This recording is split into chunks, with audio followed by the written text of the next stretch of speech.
Hello students, 10th class के last lecture में हमने डिस्कस किया 8.2 के क्वेश्चन नंबर फर्स्ट के बारे में, ठीक है। और हमने रिमेंबर की ट्रिग्नोमेट्री रेशोज़ के थीटाज़ की वैल्यू 0 डिग्री पे, 30 डिग्री पे, 45 डिग्री, 60 एंड 90, ठीक है। अब हम पढ़ने जा रहे हैं कुछ एक क्वेश्चन नंबर सेकंड पे चलते हैं। और सेकंड का फर्स्ट पार्ट आप लोगों के पास क्या है, कह रहा है कि इनकी वैल्यू फाइंड आउट करें और आपको 4 ऑप्शन दे रखे हैं, इनमें क्या करें, आंसर टिक करें, ठीक है। तो देखिए आप लोगों के पास क्या दे रखा है, 2 10 30 अपॉन 1 प्लस 10 स्क्वायर 30, ठीक है। तो इनकी वैल्यू फाइंड आउट करते हैं। तो फर्स्ट ऑफ ऑल सबसे पहले आप लोगों को क्या होना चाहिए, ट्रिग्नोमेट्री रेशोज़ की कंप्लीट वैल्यूज़ की टेबल क्या होनी चाहिए, रिमेंबर होनी चाहिए। तो यहाँ से आप लोगों के पास टर्म दे रखी 2 10 30 अपॉन 1 प्लस 10 स्क्वायर 30, ठीक है। वैल्यू पुटअप करें। 10 30 की वैल्यू कितनी होती है, 1/√3 पुटअप कर दें, 2 × 1/√3, ठीक है। 1 प्लस 10 30 की वैल्यू कितनी होती है, 1/√3 और 1/√3 का स्क्वायर, ठीक है। जैसे ही टर्म को सोल्व आउट करेंगे तो ऊपर वाली टर्म क्या बन जाएगी आप लोगों के पास, 2/√3 अपॉन नीचे वाली टर्म का स्क्वायर करेंगे तो क्या बन जाएगी, 1/3। ऐड करें, एलसीएम लेके ऐड करेंगे तो टर्म क्या बन जाएगी, 2/√3 अपॉन 3 एलसीएम आ गया यहाँ से, और ये क्या बन गया 3 + 1, ठीक है। और टर्म क्या बन गई 2/√3 अपॉन 4/3, ठीक है। यहाँ से ये वाली टर्म कहाँ चली जाएगी, ऊपर, और ये वाली टर्म नीचे, ठीक है। ये वाली टर्म क्या बन जाएगी, 2 × 3 अपॉन 4 × √3, ठीक है। यहाँ से क्या होगा, 2 4 से कैंसिल हो जाएगा 2 पे, और इस 3 को मैं ऐसे लिख पा रहा हूँ, कैसे, √3 × √3, ठीक है। अपॉन यहाँ कितना है 2 × √3, और √3 से √3 क्या हो गया, कैंसिल। आप लोगों के पास क्या बचा, √3/2, ठीक है। बट ये तो ऑप्शन में दिखाई नहीं दे रहा, ABCD किसी ऑप्शन में नहीं है। तो हम क्या करेंगे, इनकी वैल्यू पुटअप करके देखेंगे।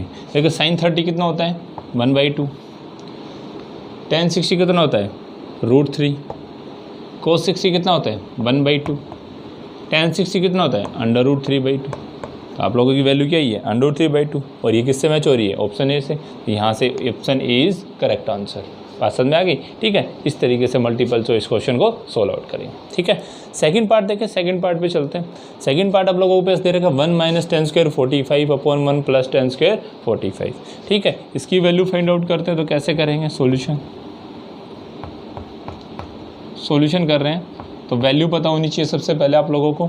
और 1 - 10 स्क्वायर 45 अपॉन 1 + 10 स्क्वायर 45, ठीक है। 10 45 कितना होता है, 1। पुटअप करें वैल्यू यहाँ से, तो पुटअप करेंगे तो कितना आएगा, 1 - 1 का स्क्वायर अपॉन 1 + 1 का स्क्वायर, ठीक है।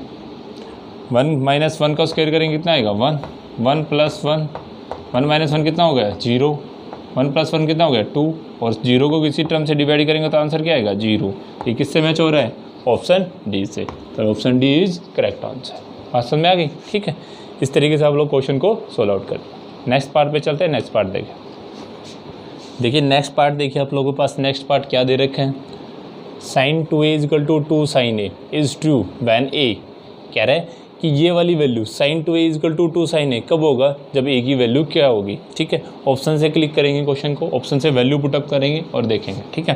देखिए यहाँ से सॉल्यूशन क्या दे रखा है, sin 2a = 2 sin a। आप लोगों को ये बताना है कि a की वैल्यू क्या रखूं कि ये दोनों term left hand side = right hand side हो जाए, ठीक है। तो मैं ऑप्शन से उठा के देखता हूँ यहाँ से वैल्यू, ठीक है। सबसे पहले मैं उठा रहा हूँ वैन a = 45 डिग्री। एक बार a की वैल्यू में 45 पुट करके देख रहा हूँ।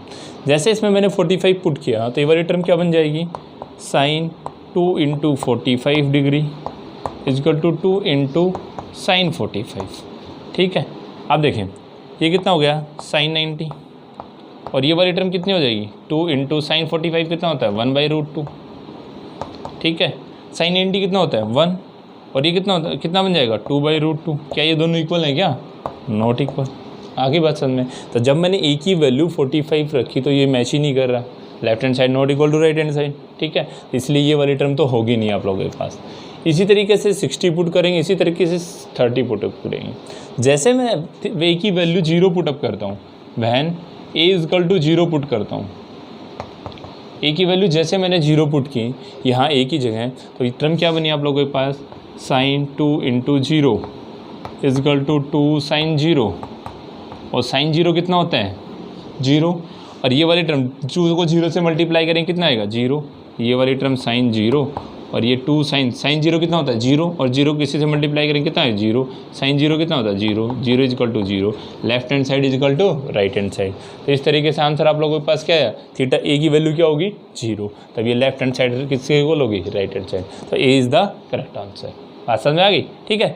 नेक्स्ट पार्ट देखिए, नेक्स्ट पार्ट आप लोगों के पास क्या दे रखा है, 2 tan 30 upon 1 minus ten square 30, कह रहे किसके इक्वल होगा ये बताएं, ठीक है। तो सॉल्यूशन देखें, 2 tan 30 upon 1 minus ten square 30, value put up करें यहाँ से, वैल्यू रखी 2 tan 30 की वैल्यू कितनी होती है 1/√3, तो ये वाली टर्म क्या हो जाएगी 1/√3 अपॉन 1 माइनस टेन स्क्वायर 30, 10 की वैल्यू पुटअप करेंगे, 10 कितना होता है 1/√3, तो ये कितना आ जाएगा 1/√3 का स्क्वायर, ठीक है। अब ऊपर वाली टर्म कितनी हो जाएगी 2/√3 अपॉन 1 माइनस 1/√3 का स्क्वायर करेंगे कितना आएगा 1/3, एलसीएम ले लो इस टर्म का, तो एलसीएम लेंगे तो टर्म क्या बन जाएगी आप लोगों के पास 2/√3 अपॉन 3 एलसीएम लिया, टर्म क्या बन गई 3 - 1, ठीक है। यहाँ इसके नीचे 1 था तो 3 एलसीएम लिया तो कितने पे गया 3 पे गया, 3 - 1/3, सबट्रैक्ट करेंगे टर्म क्या बनेगी 2/√3 अपॉन 2/3, 2 से 2 क्या हो गया कैंसिल, ठीक है। ये 3 कहाँ चला जाएगा उठ के ऊपर, और ये वाला कहाँ जाएगा नीचे, तो ये क्या बन जाएगा 3/√3, और 3 को मैं कैसे लिख पा रहा हूँ, 3 को मैं लिख दे रहा हूँ √3 इंटू √3 अपॉन √3, √3 से √3 क्या हो जाएगा कैंसिल आउट, और आप लोगों के पास आंसर क्या आ जाएगा √3, ठीक है। क्या ये ऑप्शन से मैच हो रहा है क्या, कोई भी ऑप्शन नहीं है, तो वहाँ आप लोग ऑप्शन में वैल्यू पुटअप करें, तो साइन को cos 60 कितना होता है cos 60 होता है 1/2, ये तो मैच ही नहीं हो रहा। साइन 60 कितना होता है √3/2, ये भी मैच नहीं हो रहा। साइन 30 कितना होता है 1/2, ये भी मैच नहीं हो रहा। tan 60 कितना होता है √3, तो इसका करेक्ट आंसर क्या है सी इज़ द करेक्ट आंसर। बात समझ में आ गई, ठीक है। इस तरीके से इनको सोल्व आउट करें। नेक्स्ट क्वेश्चन पे चलते हैं, नेक्स्ट क्वेश्चन डिस्कस करते हैं, ठीक है। देखिए नेक्स्ट क्वेश्चन, देखिए नेक्स्ट क्वेश्चन आप लोगों के पास क्या दे रहे हैं, क्वेश्चन नंबर 3 कह रहा है इफ़ tan a + b की वैल्यू कितनी होगी √3 एंड tan a - b की वैल्यू क्या होगी 1/√3, तो कह रहा है a + b की वैल्यू क्या होगी 0 से तो बड़ी होगी और 90 से लेस देन और उसके इक्वल टू होगी, ठीक है। तो a + b के बारे में आप लोगों को क्या बताया कि a + b का सम क्या होगा 90 या 90 से छोटा और 0 से बड़ा होगा, ठीक है। आगे बात समझ में, और यहाँ बोल रहा है a हमेशा बड़ा होगा किससे b से, फाइंड a एंड b, तो कह रहा है a और b की वैल्यू फाइंड आउट करें। तो देखिए कैसे करेंगे सॉल्यूशन, देखिए वी हैव आप लोगों को क्या दे रखा है tan a + b किसके इक्वल दे रखा है √3, ठीक है। और हम क्या जानते हैं वी नो दैट, हम लोग क्या जानते हैं भाई tan 60 किसके इक्वल होता है √3, ठीक है।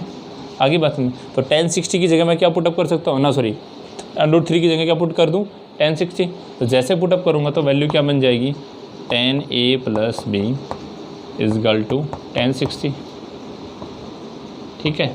अब दोनों तरफ कंपेयर करो, ऑन कंपेयरिंग बोथ साइड,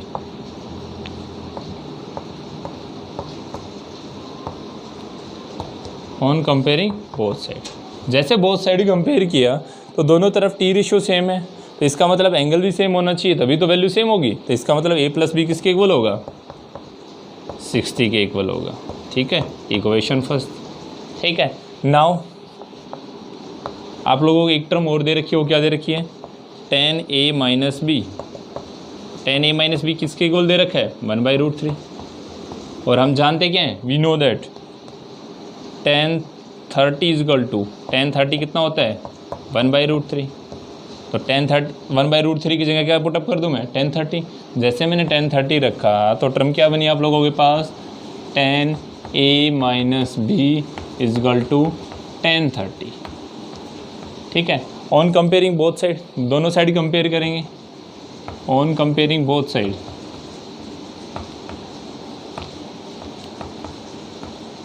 जैसे मैंने दोनों साइड कंपेयर किया तो a माइनस बी की वैल्यू क्या आ गई आप लोगों के पास 30। ये इक्वेशन क्या हो गई सेकेंड। अब क्या करेंगे, a और b की वैल्यू फाइंड आउट करनी है, तो क्या करता हूँ, on solving equation first and second, equation first और सेकेंड को सोल्व आउट करता हूँ। On solving equation first and second, और फर्स्ट और सेकंड इक्वेशन को सोल्व करेंगे। आप लोगों को pair of linear two equations में मैंने पढ़ाया था कि वेरिएबल्स की वैल्यू आप लोग कैसे फाइंड आउट करेंगे। तो यहाँ मैं एलिमिनेशन मेथड यूज़ करता हूँ, दोनों इक्वेशन को ऐड कर दे रहा हूँ। a प्लस बी, इन दोनों का सम कितना दे रखा है 60, और a माइनस बी, इनका सब्ट्रैक्शन कितना दे रखा है 30। जैसे सब्ट्रैक्ट करेंगे तो ये कितना हो जाएगा माइनस, और ये कितना हो जाएगा प्लस, और ये माइनस।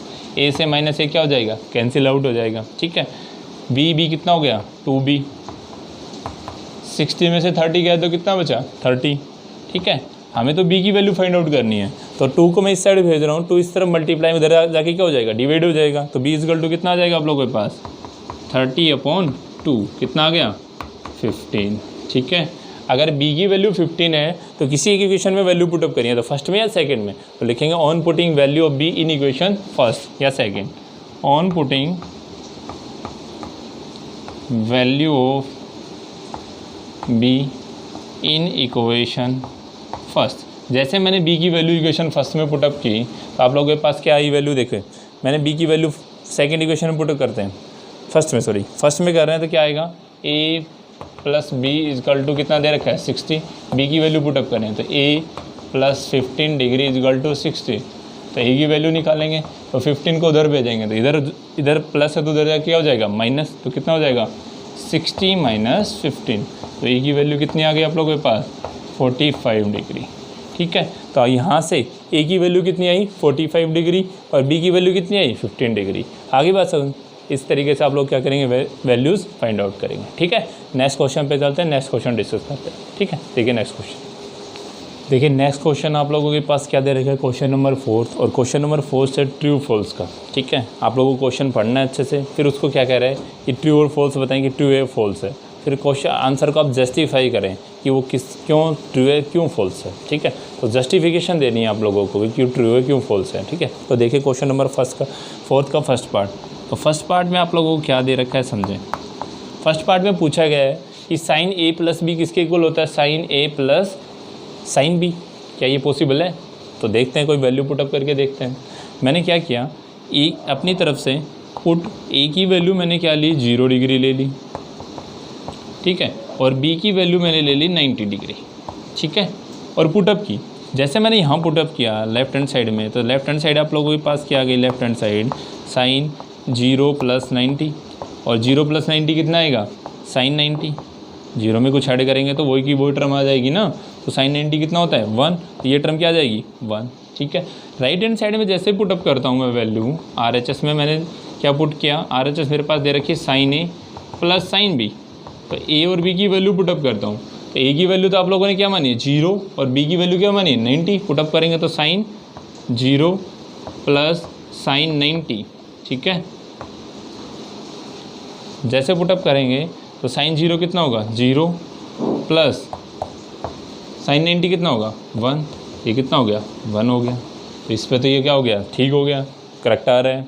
ठीक है, बाकी दूसरी वैल्यू पे पुटअप करके देखते हैं, कोई और वैल्यू लेते हैं यहाँ से। ठीक है, तो इन दोनों पे तो ये वैल्यू सही दे रहे हैं, left side is equal to right hand side. ठीक है, बट मैं एक वैल्यू एक और लेता हूँ यहाँ से, a की वैल्यू मैं ले रहा हूँ 30 डिग्री और b की वैल्यू ले रहा हूँ कितनी 60 डिग्री। ठीक है, आगे बात समझें। जैसे वैल्यू पुटअप करता हूँ लेफ्ट हैंड साइड में, तो आप लोगों के पास टर्म क्या बनती है साइन 30 प्लस 60। ठीक है, और आंसर क्या आता है साइन 90, और साइन 90 कितना होता है 1, कितना होता है 1, तो आंसर क्या आ गया आप लोगों के पास 1। ठीक है, इसी तरीके से मैं दूसरी वैल्यू पुटअप करता हूँ राइट हैंड साइड में। राइट हैंड साइड में मैंने पुटअप किया, साइड हैंड साइड आप लोगों के पास sine a into sine a plus sine b दे रखे हैं। ठीक है, पुटअप करते हैं, तो a की वैल्यू कितनी है साइन 30 और b की वैल्यू कितनी है साइन 60। ठीक है। तो 30 कितना है आप लोगों के पास, साइन 30 कितना होता है 1/2 और साइन 60 कितना होता है √3/2। एलसीएम लेके जोड़ेंगे तो टर्म क्या बनेगी 1 + √3/2। क्या ये वाली टर्म और ये वाली टर्म इक्वल है क्या, नहीं, left hand side is not equal to right hand side, तो ऐसा तो नहीं है, ऐसा तो हर वैल्यू पे तो नहीं है कि ए और बी की वैल्यू कुछ भी लो और ये वैल्यू सही दे दे, ठीक है। ऐसा कहाँ पॉसिबल हो रहा है जब ए की वैल्यू 0 और बी की वैल्यू क्या हो 90 डिग्री हो, बाकी तो किसी पे आंसर दे ही नहीं रहा। इस तरीके से ये वाला आप लोगों के पास क्या हो जाएगा फॉल्स, क्या हो जाएगा फॉल्स। आगे बात समझ में, जस्टिफिकेशन में आप लोग ये वाला पार्ट सोल्व आउट करके दिखाएंगे, बात समझ में आ गई, ठीक है। नेक्स्ट पार्ट देखिए, नेक्स्ट पार्ट देखिए, सेकंड पार्ट में आप लोगों को क्या बोला गया है। सेकंड पार्ट आप लोगों को दे रखा है कि the value of sine theta increase as theta increase, कह रहे हैं साइन थीटा की वैल्यू, साइन रेशियो की वैल्यू इंक्रीज होगी जब हम क्या करेंगे थीटा की वैल्यू को इंक्रीज करेंगे, ठीक है। तो देखिए कैसे समझते हैं, साइन थीटा, अब मैं एक बार साइन थीटा की वैल्यू को इंक्रीज़ करता हूँ, थीटा पहले मैं 0 रखता हूँ, फिर थीटा की वैल्यू मैं 30 रखता हूँ और फिर मैं थीटा की वैल्यू 90 रखता हूँ, ठीक है। इंक्रीज़ किया मैंने जैसे जैसे, तो थीटा की वैल्यू जब मैंने 0 रखी तो साइन 0 कितना होता है 0, साइन 0 की वैल्यू 0, और साइन 30 रखा तो वैल्यू कितनी आई आप लोगों के पास 0.5, ठीक है। और साइन 90 रखा तो 90 कितना आ गया आप लोगों के पास 1। तो देखें जैसे जैसे मैंने थीटा को इंक्रीज़ किया 0 से 30 पहुंचा, 30 से 90 पहुंचा, तो ये रैपिडली अपनी वैल्यू को क्या कर रहे हैं धीरे धीरे इंक्रीज़ कर रहे हैं, बात समझ आ गई। तो क्या कह रहे हैं कि जब जब थीटा की वैल्यू इंक्रीज़ करेंगे तो साइन की वैल्यू क्या होगी इंक्रीज होगी, बात समझ आ गई। तो ये क्या हो गया आप लोगों के पास ट्रू, ठीक है। नेक्स्ट पार्ट पे चले, नेक्स्ट पार्ट देखिए, थर्ड पार्ट देखिए। थर्ड पार्ट में क्या बोला गया है, the value of cos theta increase as theta increase, कह रहे हैं कोस थीटा की वैल्यू इंक्रीज होगी कब, जब थीटा को इंक्रीज करेंगे। देखिए कैसे, थर्ड पार्ट देखिए, थीटा पहले मैंने लिया 0 डिग्री, फिर मैंने थीटा लिया, फिर थीटा लिया मैंने 30 डिग्री, फिर थीटा लिया मैंने 90 डिग्री, ठीक है। जैसे मैंने कोस थीटा की कोस 0 रखा तो कोस 0 कितना होता है 1, फिर मैंने 30 रखा कोस 30, और कोस 30 कितना होता है √3/2, और मैंने थीटा 90 रखा तो कोस 90 की वैल्यू कितनी होती है 0, कितनी होती है 0। क्या ये यहाँ देखें ये कितना 1 और √3/2 होता है 0.87, ठीक है, बात समझ में आ गई। तो ये होता है 1 से 0.87 फिर 0, क्या ये इंक्रीज़ हो रहा है डिक्रीज़ हो रहा है, यहाँ से तो क्या हो रहा है वैल्यू इंक्रीज़ हो रही है। जैसे जैसे मैंने थीटा को इंक्रीज़ किया, देखिए जैसे जैसे मैंने थीटा को इंक्रीज़ किया तो वैल्यू क्या हो रही है डिक्रीज़ हो रही है। आगे बात समझ, अब पूछा क्या गया था आप लोगों के पास कि थीटा की वैल्यू इंक्रीज़ करूँ तो कोस की वैल्यू भी क्या होगी इंक्रीज़, बट ऐसा तो नहीं है, थीटा की वैल्यू इंक्रीज़ की तो कोस अपनी वैल्यू क्या कर रहा है डिक्रीज़ कर रहा है, तो ये क्या हो जाएगा आप लोगों के पास फॉल्स, ठीक है। जस्टिफिकेशन में आप लोग ये सब कुछ लिखेंगे, ठीक है। फोर्थ पार्ट देखें, फोर्थ पार्ट में क्या बोला गया आप लोगों के पास, फोर्थ पार्ट में बोला गया है कि sine theta is equal to cos theta for all value of theta, कह रहे साइन थीटा और कोस थीटा की वैल्यू हमेशा इक्वल होगी, किसके लिए हर थीटा के ऊपर, ठीक है। ऐसा होगा कि नहीं होगा, तो मैं पहले ही थीटा की वैल्यू 0 पुटअप करके देखता हूँ। जैसे मैंने 0 रखा तो साइन 0 कितना होता है लेफ्ट हैंड साइड में, साइन 0 कितना होता है 0, साइन 0 कितना होता है 0, और कोस 0 कितना होता है 1। क्या ये दोनों इक्वल है क्या, साइन 0 कोस 0 क्या इक्वल है नहीं है, तो ये क्या होगा नॉट इक्वल, बात समझ में आ गई। ये दोनों इक्वल कहाँ होते हैं, अगर ये क्वेश्चन में ये पूछा गया कि थीटा की वैल्यू क्या हो जब साइन थीटा और कोस थीटा इक्वल हो, तो ऐसी कौन सी वैल्यू है थीटा इज इक्वल टू 45। अगर थीटा आप लोग 45 रखेंगे, ऐसा पॉसिबल एक ही टर्म पे हो गया है 45, अगर थीटा की जगह 45 रखेंगे तो आप लोगों के पास वैल्यू क्या आएगी, साइन 45 कितना होता है 1/√2, और कोस 45 कितना होता है 1/√2। तो इसका मतलब किस पे पॉसिबल है ये 45 पे, किस पे 45 पे, और बाकी किसी वैल्यू पे इन दोनों की वैल्यू सेम नहीं होती, बात समझ में आ गई, ठीक है। तो ये आप जस्टिफिकेशन में लिखें, ठीक है। लास्ट पार्ट देखें, फिफ्थ पार्ट में आप लोगों से क्या पूछा गया है, ठीक है। देखिए फिफ्थ पार्ट में आप लोगों से पूछा गया है, फिफ्थ पार्ट मैं यहाँ कर दे रहा हूँ, कह रहा है cot A is not defined for A is equal to 0, कह रहा है ए की वैल्यू अगर मैं 0 रखूँ तो कह रहा है कोट के ए क्या होगा नॉट डिफाइन होगा। ऐसा जस्टिफाई करके बताएं कि ऐसा होगा कि नहीं होगा, ठीक है। तो देखिए कैसे करते हैं समझें। मैं कोट ए कोट ए को मैं ऐसे लिख दे रहा हूँ, कैसे, कोस ए अपॉन साइन ए। कोट किसके इक्वल होता है, कोस ए अपॉन साइन ए, ठीक है। और टेन क्या होता है, टेन ए क्या होता है, साइन ए अपॉन कोस ए, ठीक है। तो मैं कोट को लिख दे रहा हूँ कोस ए अपॉन साइन ए, ठीक है। अब ए की वैल्यू मेरे को 0 रखनी है, तो मैं ए की वैल्यू जैसे यहाँ 0 पुटअप करता हूँ, ये टर्म क्या बन जाएगी, कोस 0 अपॉन साइन 0। और मेरे को दोनों की वैल्यू पता है, कोस 0 की वैल्यू भी पता है और साइन 0 की वैल्यू भी पता है। कोस 0 की वैल्यू कितनी होती है, 1, और साइन 0 की वैल्यू कितनी होती है, 0। और किसी टर्म को समथिंग अपॉन 0, किसी भी टर्म को 0 से डिवाइड करते हैं तो वो हमेशा कैसा नंबर आता है, not define, indeterminate form, not define. इस टर्म को आप लोग डिफाइन ही नहीं कर सकते। तो ये क्या हो गया आप लोगों के पास, ट्रू, और ये क्या हो गया, फॉल्स। आसान में आ गई। तो इस तरीके से आप लोग क्या करें, इन क्वेश्चनों को सोल्व आउट करें, उनका जस्टिफिकेशन देखें, आगे बात सको समझें, ठीक है। नेक्स्ट क्लास में डिस्कस करेंगे ट्रिग्नोमेट्री रेशियोज़ की आइडेंटिटीज़ के बारे में, आगे बात समझें। और नेक्स्ट क्लास में फर्दर डिस्कस करेंगे नेक्स्ट क्वेश्चन के ऊपर, आइडेंटिटी वाले क्वेश्चन पे, ठीक है। Thank you.